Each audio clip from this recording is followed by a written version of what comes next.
കോഴിക്കോട് മാങ്കോവിൽ 30 വർഷത്തിനിടെയുണ്ടായ പ്രധാന വാർത്തകളുടെ പത്രശേഖരണ പ്രദർശനം ശ്രദ്ധേയമായി. മാധ്യമപ്രവർത്തകനും അധ്യാപകനുമായ എം പ്രദീപ് ശേഖരിച്ച പ്രധാന വാർത്തകളുടെ പത്രശേഖര പ്രദർശനമാണ് നടന്നത്. 100-ലധികം പത്രങ്ങളുടെ പ്രദർശനമാണ് നടന്നത്. തുർക്കിയിലെ ഭൂകമ്പം, കെ നാരായണൻ രാഷ്ട്രപതിയായ വാർത്ത, കടലുണ്ടിപ്പുഴയിൽ ട്രെയിൻ മറിഞ്ഞുണ്ടായ അപകടം, മൊറാർജി ദേശായി, ബേനസീർ ഭൂട്ടോ, സായിബാബ, EMS അഴീക്കോട്, കെ കരുണാകരൻ, കമല സുരയ്യ തുടങ്ങിയ രാഷ്ട്രീയ, സാമൂഹിക, സാംസ്കാരിക, സാഹിത്യ വാർത്തകളും പ്രദർശനത്തിൽ അടങ്ങിയിരിക്കുന്നു.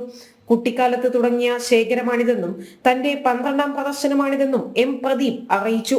Newspaper clippings, copies of newspapers which contain major news items. അപ്പോൾ അതൊക്കെ കാണുമ്പോൾ സ്വാഭാവികമായിട്ടും വളരെയധികം വലിയൊരു ഇൻസ്പിറേഷൻ ഉണ്ടായി. ആ ഒരു ഇൻസ്പിറേഷനാണ് ഇത് ശേഖരിക്കാനുള്ളൊരു താല്പര്യം ഉണ്ടായത്. ശരിക്കും അതിലും മുമ്പ് ഒരു തുടക്കം കുറിച്ചിരുന്നു. Because my parents they were voracious readers of newspapers, omnivorous readers. It was from them that I got the inspiration to read newspapers regularly and seriously.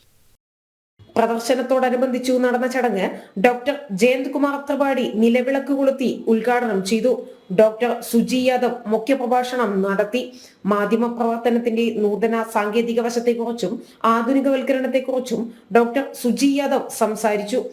Has been an opportunity for me to explore my Indianness as is given by the history that we have been sharing, all of us, throughout this country and throughout centuries. മാഗ്കോം വിദ്യാർത്ഥികൾ തയ്യാറാക്കിയ magazine ചടങ്ങിൽ പ്രകാശനവും ചെയ്തു. ജനം, കോഴിക്കോട്.